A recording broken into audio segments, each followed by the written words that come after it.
नमस्कार दोस्तों, आप सभी का स्वागत है हमारे YouTube channel the story Bloom में।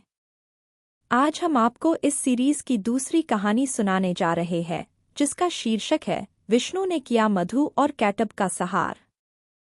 इन कहानियों का लेखन सत्यार्थ नायक और हिंदी अनुवाद आशुतोष गर्ग द्वारा हुआ है। ब्रह्मा ने अभी वेदों को प्रकट किया ही था कि तभी विष्णु के कान के मैल से दो जीव रेंगते हुए बाहर निकले। उनमें से एक को अपनी भूख शांत करने के लिए शहद की इच्छा हुई, इसलिए उसका नाम मधु पड़ा। दूसरा भाई दिखने में कीट जैसा था तो उसे कैटब नाम मिला। उन्हें पता नहीं था कि वे कहाँ हैं, इसलिए दुविधा में भरे दोनों इधर-उधर देखने लगे। दोनों भूख से भी व्याकुल थे। उन्हें जीवित रहने के लिए कुछ चाहिए था, किंतु उन्हें अपने चारों ओर केवल अनंत जल दिखाई दे रहा था। मधु और कैटब ने उस पौष्टिक द्रव्य को पीना शुरू कर दिया और दोनों बेहद शक्तिशाली हो गए। जैसे जैसे उनके शरीर बड़े होते गए, वैसे वैसे उनके सिर का आकार भी बढ़ता गया, क्योंकि वे अब अहंकार से भर चुके थे। इस विश्वास से भरकर कि वे ही उस क्षेत्र के स्वामी हैं, दोनों ने ब्रह्मांड की खोज आरंभ कर दी। भटकते हुए दोनों ब्रह्मा के पास पहुंच गए, जो अपने कमल के ऊपर विराजमान थे। दोनों भाई सृष्टिकर्ता का विरोध करने लगे। तुम कौन हो? यह पुष्पासन केवल श्रेष्ठ लोगों के लिए है। तुम्हारी हिम्मत कैसे हुई इस पर बैठने की? उन्होंने रोषपूर्ण स्वर में पूछा। ब्रह्मा ने कुछ नहीं कहा, जिससे मधु और कैटब और भड़क उठे। आसन से नीचे उतरकर या तो हमारी संप्रभुता को स्वीकार करो या हमें युद्ध में परास्त करके अपनी श्रेष्ठता सिद्ध करो। सृष्टि के रचयिता ने जब उनका कहा नहीं माना, तो मधु और कैटब ने ब्रह्मा को नीचे गिराने के उद्देश्य से कमलनाल को हिलाना शुरू कर दिया। बेचारे ब्रह्मा ने पुष्प को कसकर पकड़े रखा, किंतु वेद उनके हाथ से फिसल गए और पुष्प की पंखुड़ियों के बीच की दरारों से एक एक करके नीचे गिरने लगे। दोनों भाइयों ने वेदों को पानी के नीचे छिपा दिया और ब्रह्मा को धमकी देने लगे कि वे उनके द्वारा अब तक बनाई गई सृष्टि की प्रत्येक वस्तु को नष्ट कर देंगे। ब्रह्मा घबराकर विष्णु के पास पहुंचे। हे ब्रह्मांड के रक्षक, मैं आपसे अनुरोध करता हूं कि मेरी सहायता कीजिए। क्या आप नहीं जानते कि मैं आपके मल से उत्पन्न हुए प्राणियों से भी मुकाबला नहीं कर सकता? यदि आप मेरी रक्षा नहीं करेंगे तो मैं सृष्टि के रचना कार्य को कैसे पूरा करूंगा? हम ऐसा वृत्त क्यों बनाएं यदि उसके सिरे परस्पर मिल नहीं सकते? क्या आप मेरी विनती सुन रहे हैं भगवान? आप मुझे सुन रहे हैं? दुर्भाग्य से संरक्षक विष्णु तो पहले ही योग निद्रा में प्रवेश कर चुके थे। वह जागने और सोने के बीच की ऐसी स्वप्नहीन अवस्था थी जिसमें उन्हें किसी बात की सुध नहीं रहती थी। ब्रह्मा चिल्लाते रहे, किंतु विष्णु हिले तक नहीं। मधु और कैटब खिलखिलाकर हंसने लगे, किंतु विष्णु पर कोई प्रभाव नहीं पड़ा। रचयिता ब्रह्मा को जब कोई उपाय नहीं सूझा तो उन्होंने भगवान को जगाने के लिए निद्रा यानी नींद का आह्वान किया। हे निद्रा, आपकी शक्ति से नारायण सो गए हैं। मैं प्रार्थना करता हूँ कि उन्हें अपने आलिंगन से मुक्त कर दीजिए, ताकि वे हमें मधु और कैटब से मुक्ति दिला सकें, क्योंकि दोनों की इंद्रियों ने उन्हें अपने वश में कर लिया है। वे जो देख रहे हैं उससे इतने प्रभावित हो गए हैं कि उसे अनुचित ढंग से प्राप्त करना चाहते हैं। निद्रा, कृपया विष्णु को मुक्त कीजिए, उन्हें मुक्त कर दीजिए। निद्रा ने अनुरोध का उत्तर दिया, जिसके प्रभाव से संरक्षक विष्णु ने अपने कमल से नेत्र खोल दिए। ब्रह्मा की ऐसी दशा देखकर वे तुरंत समझ गए कि समूची सृष्टि संकट में है।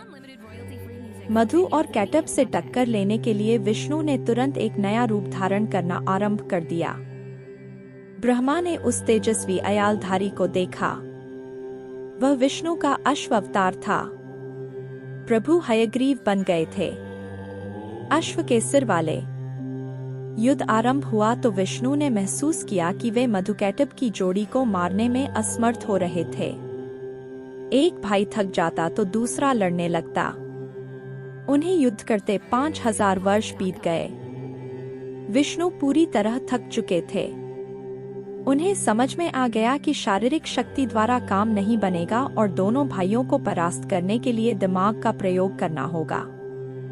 विष्णु ने अपनी गदा नीचे रख दी और हाथ जोड़कर अत्यंत मधुर स्वर में मधुकैटभ से बोले, वाह, मैं तुम्हारे कौशल के आगे नतमस्तक हूँ। तुम दोनों वास्तव में अतुलनीय हो, अजेय हो। मैं तुम्हारी शक्ति को प्रणाम करते हुए तुम्हें वरदान देना चाहता हूँ। कुछ भी मांगो, वह तुम्हें अवश्य प्राप्त होगा। तुमसे वरदान, मधु और कैटभ ने उपहास किया। उस दुर्बल व्यक्ति से जो स्वयं हमारे सामने भयभीत खड़ा है, जिसकी नीली त्वचा डर से और भी नीली हो गई है। हम विजेता हैं और विजेता वरदान की भीख नहीं मांगते, वे तो वरदान देते हैं। हमसे वरदान मांगो, तुम जो चाहते हो तुम्हें मिलेगा। कुछ भी? हाँ, कुछ भी। विष्णु को इसी अवसर की प्रतीक्षा थी। वह मौका आ चुका था। उनके चेहरे पर शांतिप्रद मुस्कान छा गई। तो मुझे यह वरदान दो कि मैं तुम दोनों को मार सकूं। वहां मौन छा गया। विष्णु के शब्द उनके हृदय में उतरे तो दोनों भाइयों को एहसास हुआ कि वे खुली आंखों से भी जाल में फंस गए थे।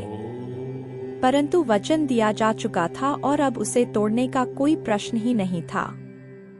मधुकैटभ को मौत का साया अपने सिर पर मंडराता दिखा तो जीवित रहने की वृत्ति जागृत हो उठी। उन्होंने नीचे देखा किस तरह पानी चारों ओर अंतहीन ढंग से फैलता जा रहा था। उन्होंने स्वयं को बचाने के लिए आखिरी दाव खेला।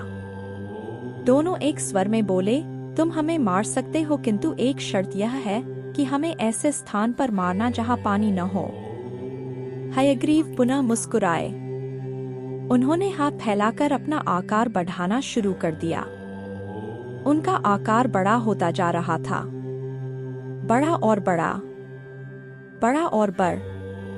उनका आकार इतना बढ़ गया कि मधु और कैटभ को उनका चेहरा दिखाई नहीं पड़ रहा था। उन्हें पानी के ऊपर केवल हयग्रीव का रूप एक विशाल नीले पर्वत के समान दिख रहा था। वह नीले आकाश से मिल चुका था। फिर हयग्रीव ने मधु और कैटभ को अपनी एक एक जंघा पर रखा और दोनों का सिर काट डाला। विष्णु के कानों से उत्पन्न हुए मधु और कैटभ का अंत विष्णु की जांघों पर हुआ। चूंकि विष्णु ने मधु का वध किया इसलिए उन्हें मधुसूदन भी कहते हैं। ऐसा लगता है कि मैं जितना अधिक सृजन करूंगा, विनाश करने के लिए उतनी ही अधिक शक्तियां पैदा होंगी। ब्रह्मा बोले, हमारी रक्षा करते रहिए नारायण, जैसे आपने अभी की है। संभवतः मैंने कुछ नहीं किया, संरक्षक विष्णु ने उत्तर दिया। शायद ब्रह्मांड ने मेरे माध्यम से अपनी रक्षा की है। वेदों को पुनः प्राप्त करने के उपरांत विष्णु ने दोनों भाइयों के शव से मेद, वसा को निकाला और उस मेद से ब्रह्मा को भूमि के निर्माण का आदेश दिया। इसलिए पृथ्वी को मेदिनी भी कहते हैं और इसकी मिट्टी को उपभोग के लिए अनुपयुक्त माना जाता है। दोनों शव के पिंड के शेष भाग 6 टुकड़ों में बिखर गए, जिनसे पृथ्वी की 12 भूमंडलीय प्लेटों का निर्माण हुआ। अपने कमल पर आसीन हुए ब्रह्मा ने पुनः सृष्टि की रचना का कार्य आरंभ कर दिया। उन्हें आशा थी कि इसके आगे का मार्ग शांतिपूर्ण होगा, परंतु उनकी मुसीबतें तो अभी शुरू हुई थीं।